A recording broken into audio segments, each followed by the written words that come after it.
Okay, well, first of all, thank you everyone for coming out on this cold London night, but the occasion is very important. What we have witnessed 6 days ago is a completely scandalous, outrageous act of imperialist aggression against Venezuela. And I'm not sure exactly, some comrades say I use the word scandalous too much, but I'm not sure exactly what words to use. If you think about it, this is the most powerful, most reactionary imperialist power on earth, attacking a sovereign country under completely false pretenses, kidnapping the president and his wife in the middle of the night and taking them to another country, that is the country that is the aggressor, to be put on trial. I have read the indictment papers and it's completely surreal because there's not a shred of truth in there. But just to give you an idea, one of the charges against Maduro, the president of Venezuela, is that conspiracy to possess a machine gun. This is completely crazy. The US, I mean, even from the point of view of pure bourgeois legality, this makes no sense whatsoever. Federal laws of the United States do not apply to non-citizens for acts not being committed in US territory. This is ABC. But basically what we have is the United States has given itself the right to go into any country they want, for whatever reason they want, kidnap the president, if the president doesn't agree to a number of conditions that they put on him. And what are these conditions? Because according to bourgeois media reports, there were negotiations. There were actually negotiations at the beginning of the year with between the new Trump administration and the Venezuelan government, under the conduit of Richard Grenell, the U.S. envoy to Venezuela. There were negotiations, and these negotiations reached some sort of agreements. There was the release of some Americans who were jailed in Venezuela. Incidentally, one of them had been jailed for narco-trafficking charges, and the United States demanded his release, just making a mockery of the allegation that this is about narco-trafficking. Anyway, there were some negotiations, but it seems that at some point during the year, the United States decided that they didn't want Maduro to be the president of Venezuela. This is completely outrageous. By what right does the United States decide who's the president of another country? And in reality, this is not just the one act on January the 3rd, on Saturday early in the morning, which is bad enough. They used 150 aircraft. But this was part of a long, months-long build-up since the end of August of military assets of the United States in the Caribbean in a very aggressive posture. People say not the United States are bragging. This was a surgical intervention, in and out. We achieved our aims.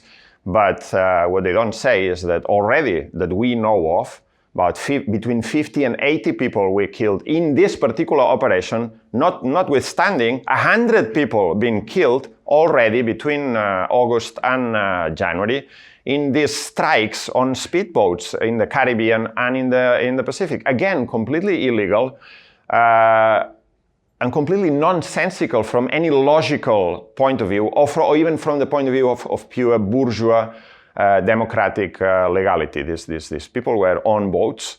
There was no evidence that they were trafficking drugs. And even if there had been evidence that they were trafficking drugs, the normal, logical, from a bourgeois legality point of view, thing to do would have been to apprehend them, ascertain whether they were carrying drugs or not, and find out who they were carrying the drugs for, to, and so on.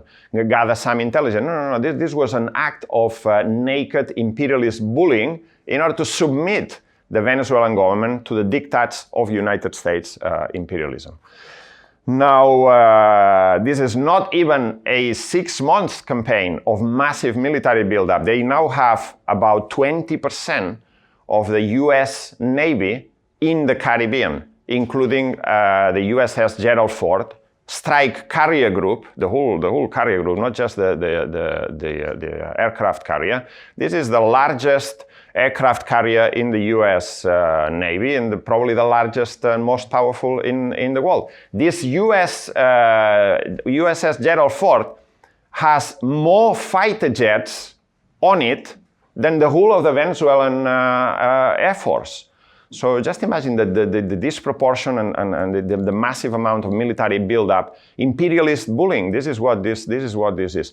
But as Carl has pointed out, this is not just a 6-month campaign of military aggression and military bullying. This is part of a 25-year campaign against Venezuela, which started immediately as President Chavez was elected in 1998, and he was sworn in 1999.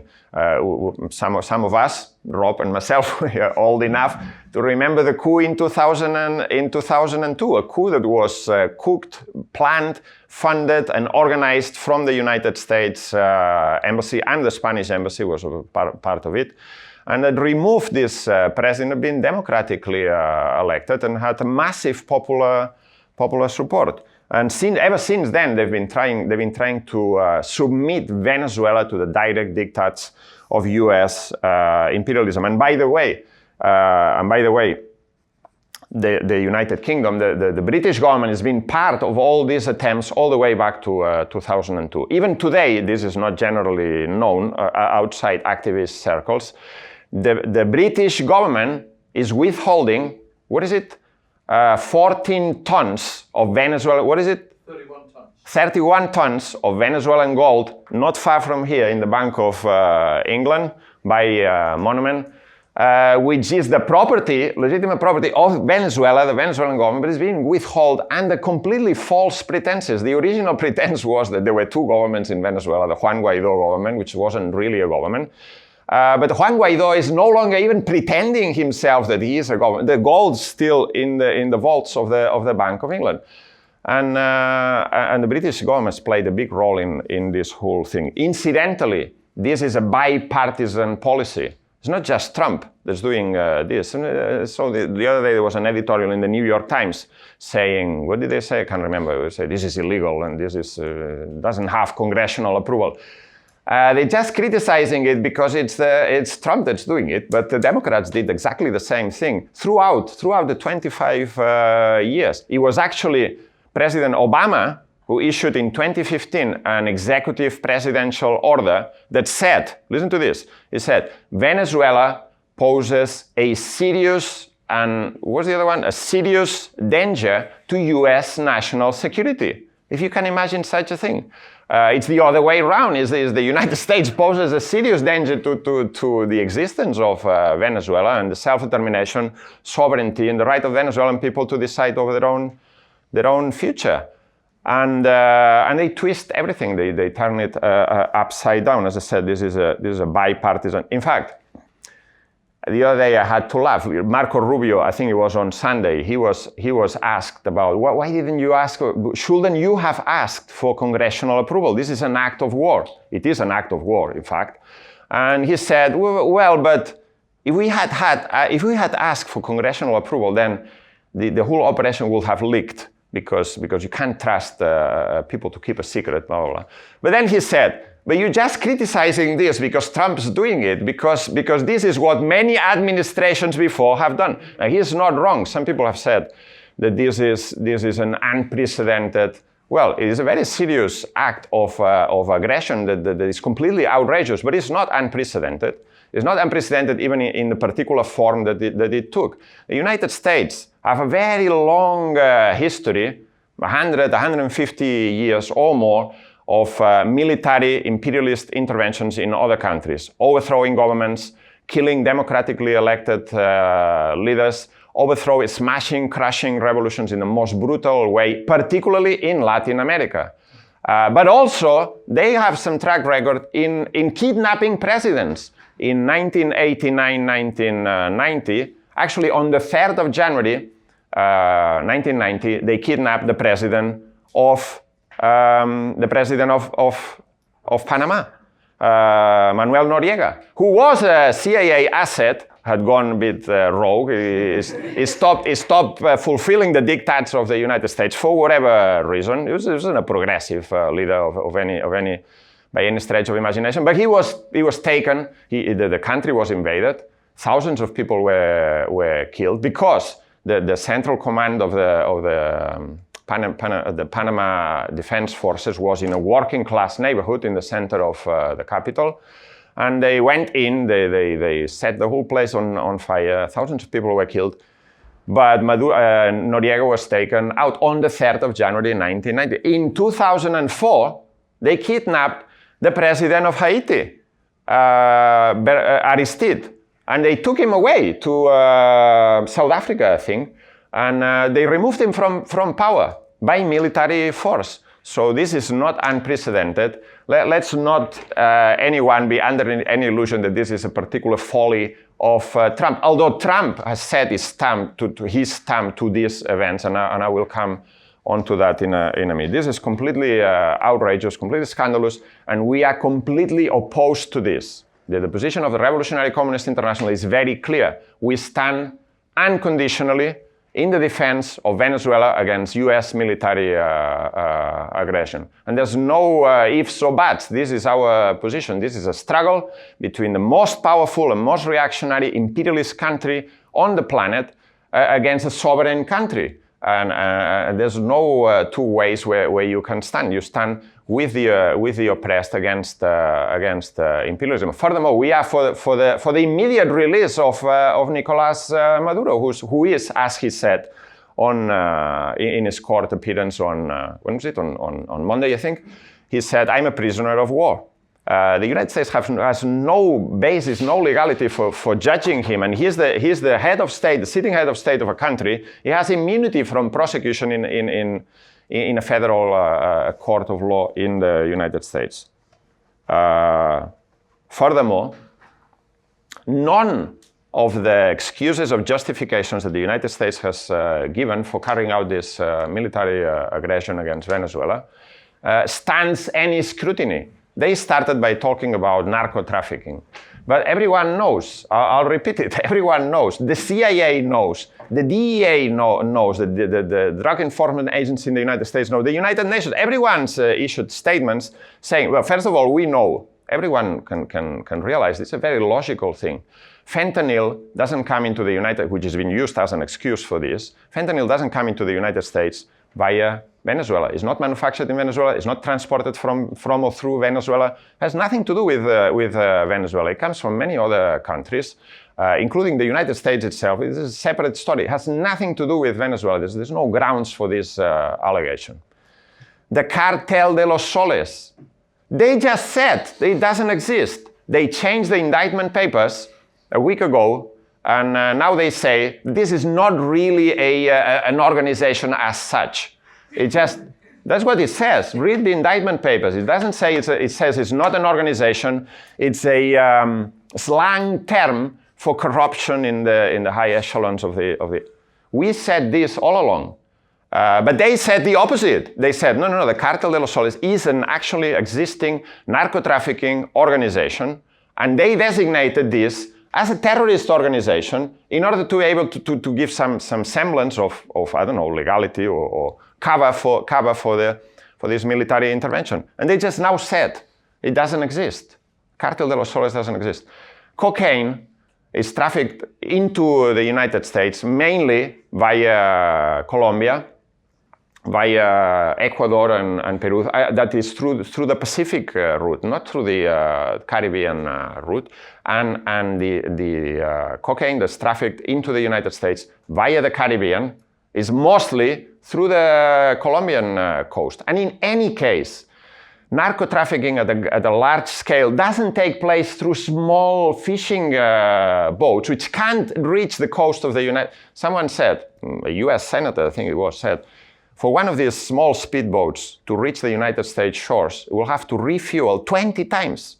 Doesn't make any sense. The first one that they blew up was not going to the United States, it was going to Trinidad and Tobago, which is just on the other side of the stretch of sea from the Venezuelan coast. None of this makes any sense. And then a few weeks ago, before the kidnapping, then President Trump changed his story. He said, this is about oil. And now we're going to start seizing these oil tankers. Economic asphyxiation, the same policy they followed for 60 years against the Cuban Revolution. Economic asphyxiation. That will teach them, that will force them to follow the diktats of US imperialism. So it's about oil, they say now. But even oil doesn't really explain this question, because if you think about it logically, in fact, it's the United States that's imposed oil embargo and sanctions on Venezuela. The reason why there's no US companies in Venezuela is not because the Venezuelans have kicked them out, it's because the United States has banned them from operating in there's one oil company US oil company operating in Venezuela, Chevron, under a special license from the US government. None of this follows any logic. But on the other hand, there's a lot of people who've been talking about international legality. This is against international legality, and okay, fair enough. This is a point that you can make in your agitation. But comrades, let's be serious. What international legality are we talking about? What international legality? The United States has never followed any international legality. Some people say, oh, the United Nations must condemn this. And the United Nations did meet on Monday. I don't know what they agreed. I didn't even pay any attention.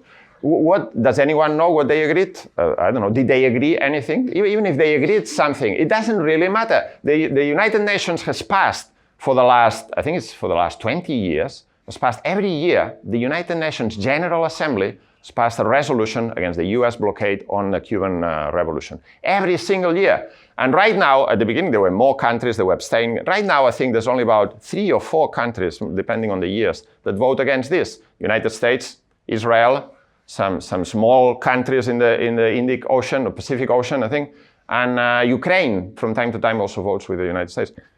And it doesn't really matter. I mean, it's a good propaganda point to make, but there's no international law. There isn't any international law.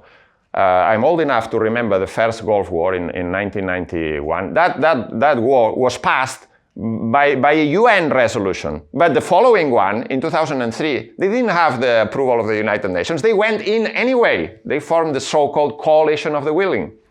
Mr. Bush, Mr. Criminal of War, Tony Blair, and the Spanish President Aznar. Most people forgotten about him.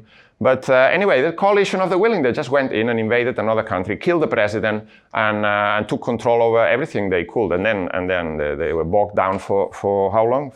10 or 15 years. They're still not left Iraq for that matter. So let's not appeal to international law. If you can say one thing about Donald Trump, is that he reveals the real naked aims of imperialism for everyone to see. And our aim should not be that they invent an excuse, right? In the past, George W. Bush will say, oh, we're going there for human rights. We are bombing Serbia because of the defense of the inviolability of the borders of the countries. And it's all a pack of lies. It's all an attempt to give a nice democratic cover to imperialism, which is at the end of the day the domination of US capital, US finance capital, US multinationals over the whole world and their resources, markets, spheres of influence, and so on. And as I said, if you can say something, you can say something for Trump and his administration, is that they're not shy in saying the quiet part out loud.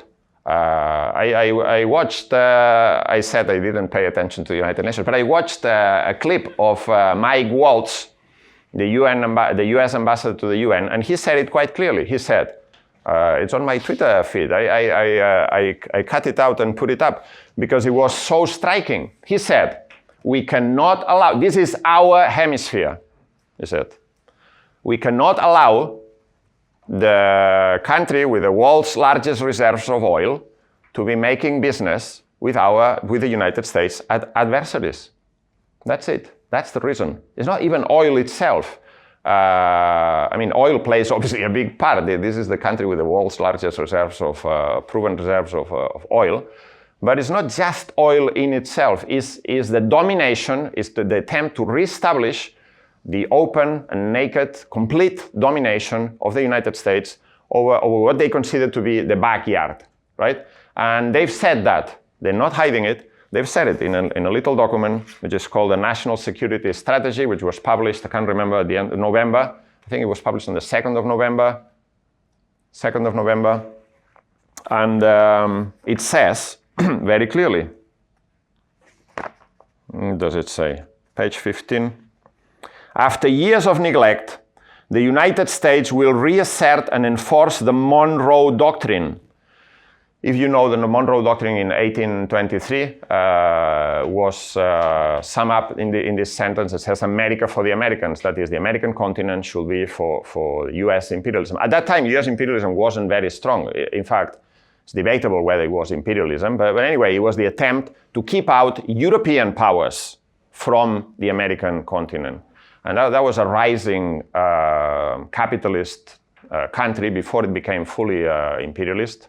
There's a book that's on sale there, Colossus, which describes the rise and the rise of United States as an imperialist nation. Anyway, so the Monroe Doctrine, to reassert and enforce the Monroe Doctrine to restore American preeminence in the Western Hemisphere and to protect our homeland, never mind about that, and our access to key geographies throughout the region. And then it follows. It says, we will deny non-hemispheric competitors the ability to position forces or other threatening capabilities or to own or control strategically vital assets in our hemisphere. It's clear. You don't need to look for any other explanations. This is the explanation. The United States under Trump is now for the first time recognizing that the situation in the world in 2025, 2026 is no longer the same that it was, let's say, 20 years ago. 20 years ago when they went into Iraq, Afghanistan and all of that, there is, and we have explained this, a relative decline of the power of US imperialism. The US economy is no longer the same share of the world economy, and therefore, because imperialism is mainly based on economic power, which is then backed up by military power, the US feels threatened by other rising powers, that is China and Russia, in different ways. China mainly from an economic point of view, but China has been making massive inroads into Latin America, right? The whole of the South American continent has now, as its main trading partner, China. Not the United States, not Europe, China.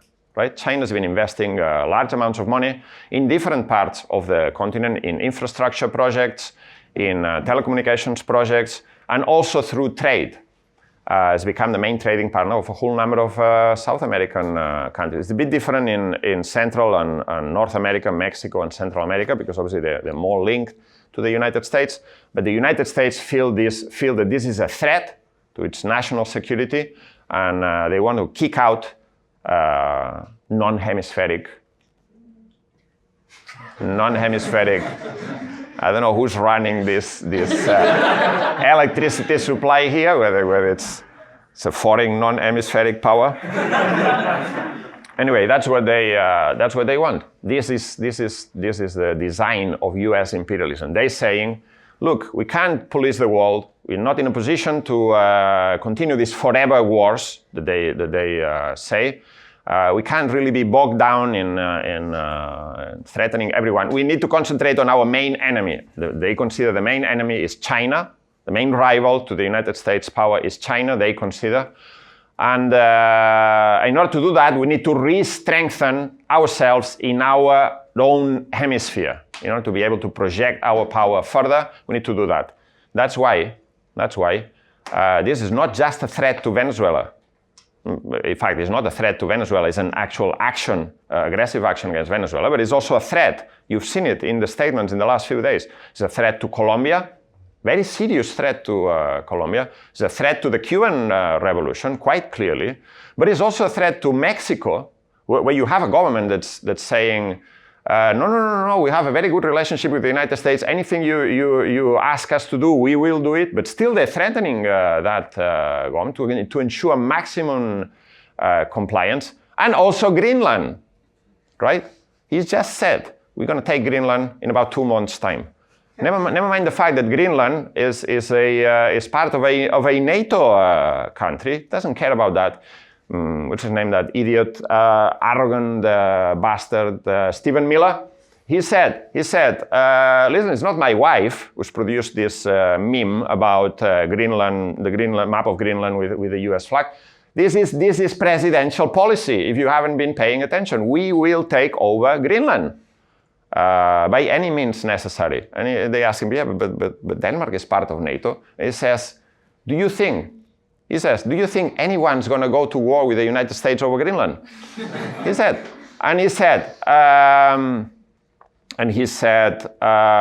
we are the boss of NATO. You can say whatever you want about these bastards, but at least they're saying the things as they are, right? They're projecting their power. I think they are obviously drunk with success now, and they probably overreached themselves. But nevertheless, they are saying things as they are. Look, the United States is a powerful imperialist power, and we will impose our will on other people who are weaker than us. And this is the sum total of international relations and international law. And the so-called international rules-based order is based on just the one rule. The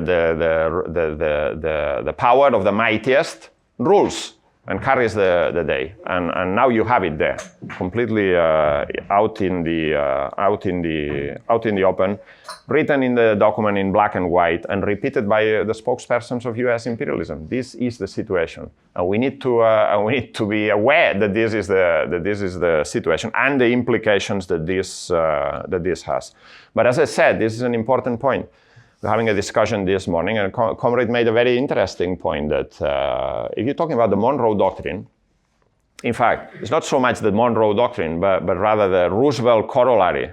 Roosevelt introduced this corollary to the Monroe Doctrine in 1904, after the 1-year-long naval blockade of Venezuela in 1903 and 1904, when there was a president of Venezuela who wasn't particularly progressive, but decided that Venezuelan oil should be for the Venezuelans, Cipriano Castro.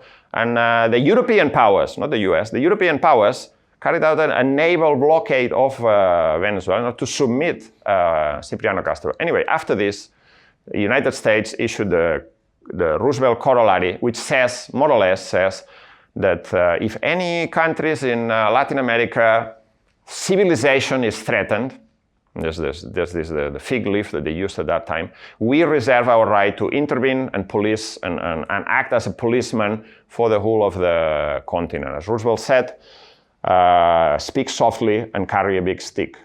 And that's the policy, the gunboat diplomacy, the banana republics in Central America, and so on. This is the policy that Trump is trying to replicate now. However, there's a difference.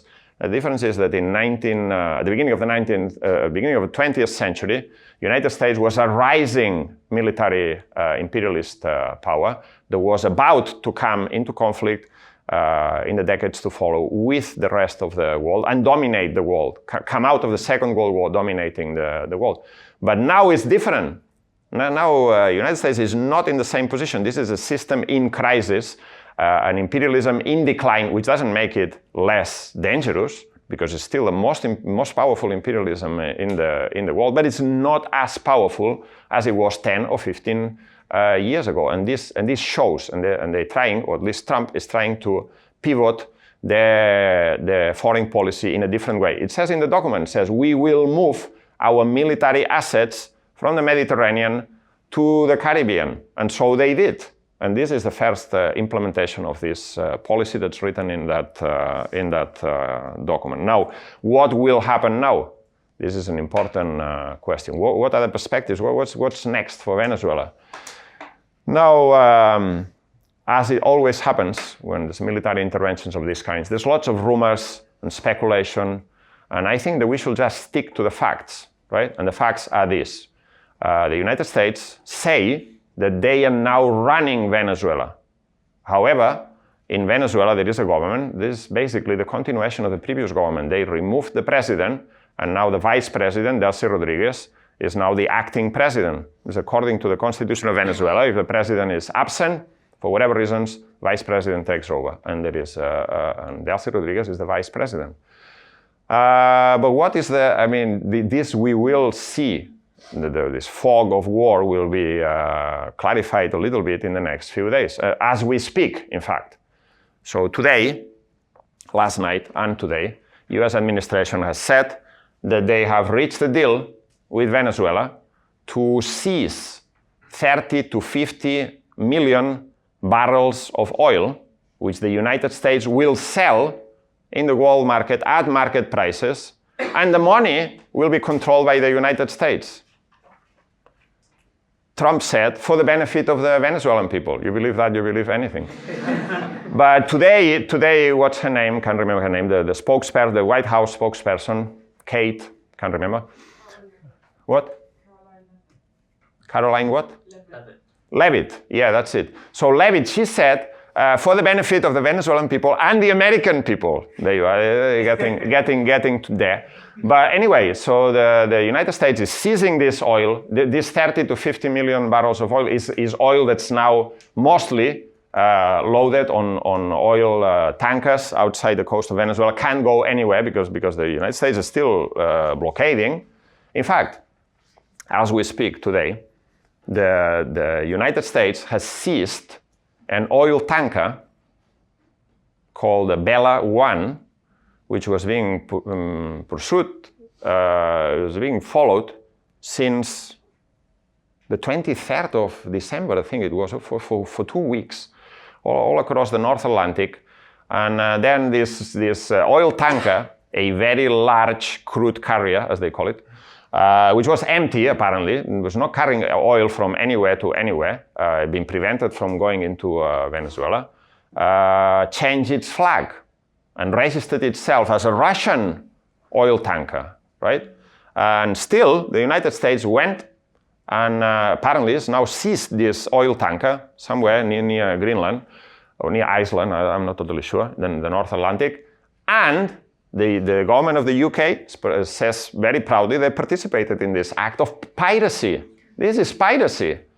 Never mind the fact that these sanctions are US unilateral sanctions, and they give themselves the right to pursue oil tankers all around the world and seize them with whatever cargo they have. I mean, one of these oil tankers had 1.5 million tons of 1.5 million barrels of oil. And it's now the United States oil, apparently. This is open piracy in the high seas. Now, the British government is quite proud to have participated in this action, which, by the way, is now not only an act of international piracy, is a direct act of aggression against Russia, which, in case we've forgotten, is a nuclear power, right? As if we haven't been provoking Russia enough in the last 2 or 3 years. Now, we are in direct conflict. British, this has not been discussed in the British Parliament, it's not been announced anywhere, but now we are party to piracy against the seizing of assets that belong to Russia. Well, what is Russia supposed to do? I mean, if you follow international diplomacy, they should now seize some UK-registered boat somewhere and seize its crew. They're now apparently going to be put on trial in a U.S. court of law. I mean, the whole thing is madness. It's madness of the worst, imperialist, aggressive madness. Anyway, I was saying about the oil. They now said that this arrangement by which the U.S. takes the Venezuelan oil, sells it in the world market, and keeps the money is going to continue for an indefinite period of time. They just said this. This is basically turning Venezuela into a colony of the United States, an energy colony of the United States. This is completely scandalous and brazen, you know. Now, is this going to happen or not? Because obviously they say we reached a deal with the Venezuelan government. No, the Venezuelan government has not said anything. But let's think about this for a second. The Venezuelan government, what can the Venezuelan government really do about this? You know, if I was on Delcy Rodriguez's shoes, you know, the United States has said this, Kate Leavitt, is that her name? Leavitt. She said in a press conference today, she said, we have layers of leverage on the Venezuelan government, and if they and they know they have to do what we say, or else. Or else what? Or else they'll go in and kidnap another president and they'll take him out. And obviously this is a powerful threat. It's not just an idle boast. It's happened. It's happened a week ago. And then they issued a special threat against Diosdado Cabello.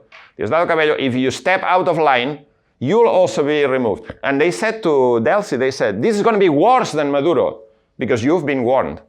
I mean, this is a mafia type imperialism, isn't it? It's like a mafia protection racket. We'll protect you if you do what we say, or else if you don't pay your protection money, then we'll take you out. That's it. This is imperialism at the beginning of the 21st century. It's a mafia protection racket. Now there is a reason. I'm coming to the end. There is a reason that there's a lot of speculation in the media in the United States. You need to take this with a pinch of salt because it's part of a propaganda war and so on. But all the bourgeois newspapers are saying, because people are asking, yeah, but why? I mean, you say that this is not a government. This is a narco-terrorist cartel running a country. And then you take out the president, but you leave all the other guys who are part of this, allegedly part of this, you leave them in place. And so the bourgeois media have been making a lot of noise, not only now, but even before the kidnapping, about Delcy Rodriguez. Delcy Rodriguez is a moderate, is a business-friendly person. She is a skilled negotiator. She has built a reputation and trust amongst the captains of industry and all this rubbish. Basically, they're saying she's someone we can trust, right? We can this is someone we can trust to fulfill any agreements that we force on her.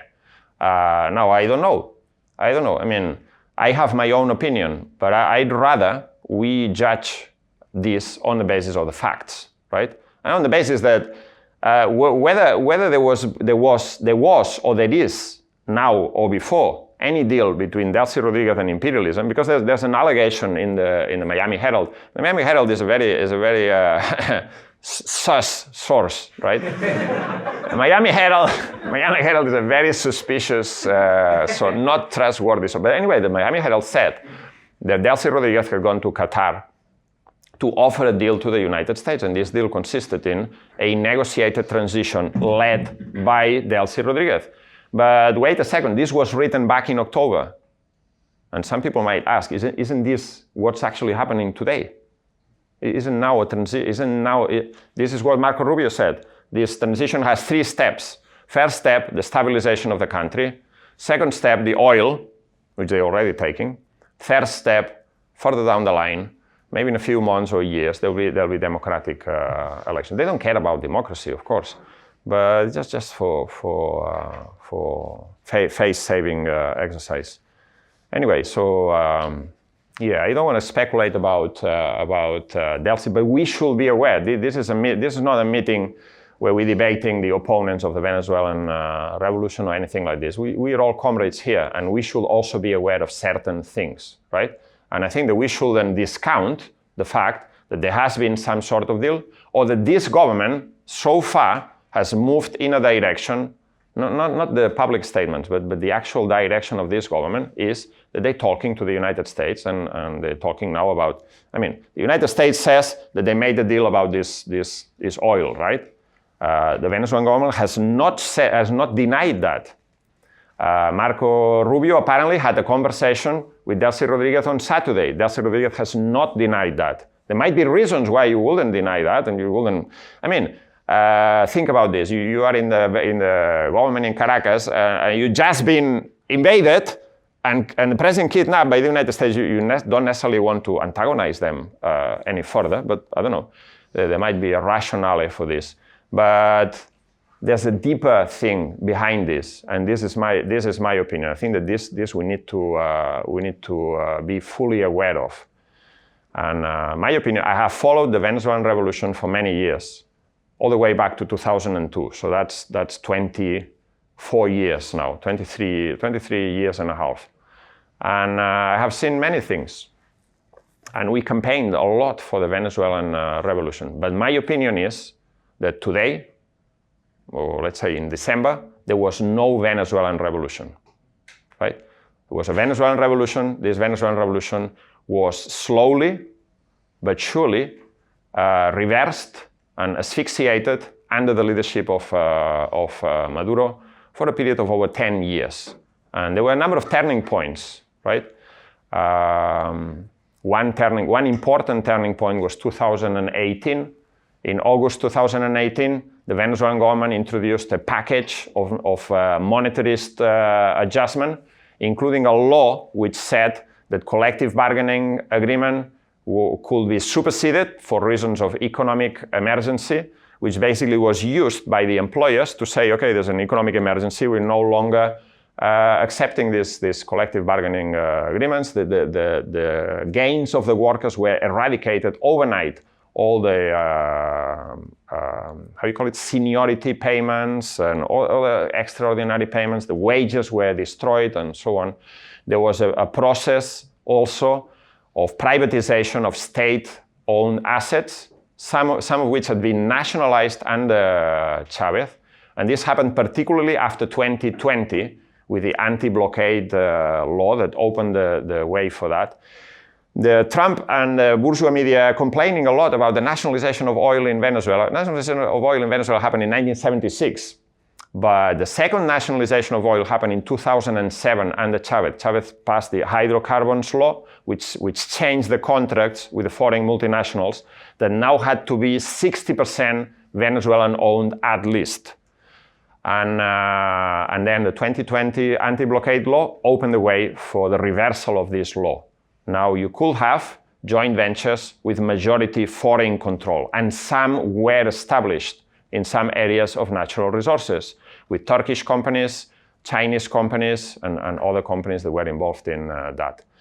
But even before that, in 2013, while Chavez was in Cuba getting treatment for cancer, Maduro personally, through his control of the FBT, the trade union faction that he belonged to, destroyed workers' control in the basic industries in Guyana, in the south of the country, in Sidor, in Alcázar, in Ferrominera, in the whole number of big companies where President Chavez, one at least was nationalized by Chavez. Chavez had gone there at a meeting with 500 worker representatives and said, this is now a socialist conglomerate of companies. The workers will elect the presidents of these companies and they'll be under workers' management, right? So all of these worker presidents have been elected by the workers, were removed in that period, even before Maduro took over as a president. And the general trend of the Maduro government has been one of stifling participation, contrary to what happened under Chavez. The bureaucratization of all the structures of the movement. They've even waged a campaign. This was in 2000 and I don't remember the exact year, but it was 2018, 2019. The peasants organized a national march in defense of the agrarian reform that was being rolled back by lawyers, functionaries of the state, the National Guard, and so on. Peasants were being kicked out from the land that had been given to them by Chavez, and so on. Organized a national march. They were promised everything, and nothing happened afterwards. And then after that, after 2019, the government and the state moved to remove the legal electoral registration from all the left parties that were not part of the PSUV coalition, including the Communist Party, the Tupamaros, the Unión Popular de Venezuela, Lino Ron's party, the PPT, and a few others. All these parties had the electoral registration unfairly taken away from them so that there will be no left alternative to the ruling party. And so I will argue that by 2024, there was no Venezuelan revolution. There was very little left of the Venezuelan revolution. Now, that doesn't change our position in relation to US imperialist intervention. We will defend any country, any country dominated by imperialism that's subject to US imperialist aggression. That doesn't mean that we are in favor or that we support the political leadership of that country. And I will argue further that this policy of eroding, diminishing, and basically destroying the Bolivarian revolution contributed to weakening the ability of Venezuela to defend itself against imperialist aggression. Now, this is not just a one-sided process. Obviously, in this period of time, there were a whole number of contributing factors. The collapse in the price of oil in 2014, the massive increase in the US sanctions, and so on. But it's clear to me, this is my opinion, that the policy that the leadership followed in Venezuela in order to face with all these things was not to deepen the revolution, to complete the revolution, to rely on the revolutionary masses, but the opposite, of making ever greater concessions to the private sector, national and international, and reversing the gains of the revolution, the most important of which was the mass participation of the workers, the peasants, and the poor in the cities in the running of their own affairs. One final point, very quickly. This is a very good trick. If you're ever speaking and the chairperson's passing you a note saying finish, you just say one last point. No, my very last point is this. This is a very dangerous moment in world politics. But this hasn't started on the 3rd of January, as we all know. I mean, we've just seen how long is it? More than 2 year long campaign of a genocidal campaign against Gaza. And there's been massive mobilization. This is part of the same thing.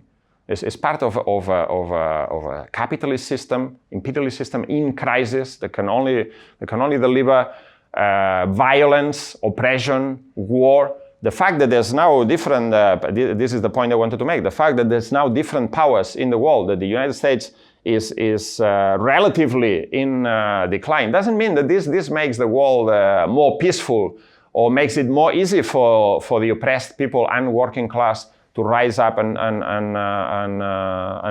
free themselves. In fact, we have a world that is a world dominated by clashes between the big powers that express themselves, maybe not in a world war as such, direct war between these different powers, but in flare-ups of conflicts here and there. And this is the point I wanted to finish with. If anyone thinks or thought that so-called multipolarity, that the multipolar world is something to aspire to, something that will be more peaceful, where the peoples will be more easily freed from the chains of domination, think again. This is what a multipolar world looks like. The United States trying to dominate their own hemisphere, as they call it, and the other powers now drawing the conclusion, okay, if the United States can do this here, we're going to do that same thing in our own spheres of influence. So therefore, this is the world of imperialism. There's no multipolar way out of this.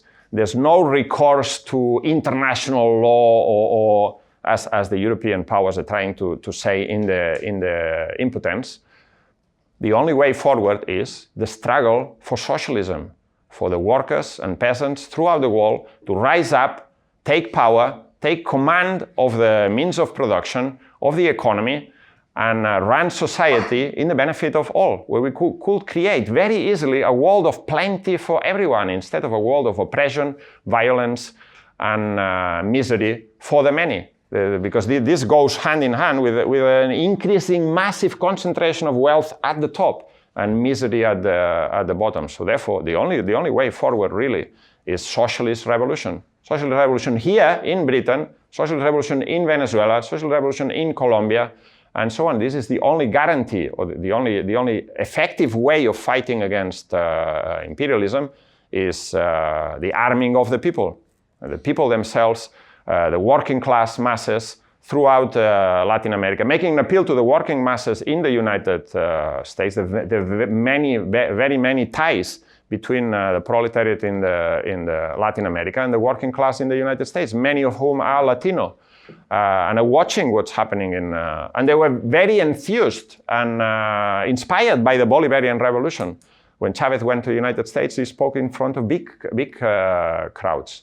So this is the only way forward, the struggle for socialist revolution, to put an end once and for all to the system of misery and oppression, imperialism and capitalism.